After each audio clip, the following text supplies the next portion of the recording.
Comedy, romance আর হররের মিশেলে আসছে বলিউডের নতুন ছবি থামা।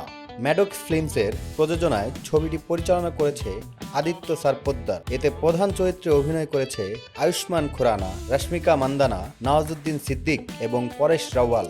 স্ত্রী, ভেরিয়া কিংবা মুইজ্জার মতো জনপ্রিয় সিনেমার পর এবার ম্যাডক্স ফিল্মস তাদের ভুতুড়ে দুনিয়ায় যোগ করল থামা। বলা হচ্ছে এই ছবিতে এক অন্ধকার অতীতের ছায়া ভিন্ন স্বাদের প্রেমের গল্প ফুটে উঠবে। সিনেমাটির ট্রিজার প্রকাশের পর থেকেই আলোচনায় রাশ্মিকার নতুন লুক, খোলা চুল আর তীক্ষ্ণ দৃষ্টিতে তিনি যেন অন্যরকম রহস্যের ছোঁয়া ফুটে উঠেছে। ছবিতে তার চরিত্রের নাম তাদাকা, যে আলো অন্ধকারের ভেতর দিয়ে ভালোবাসা আর ভয়ের গল্প বলবে।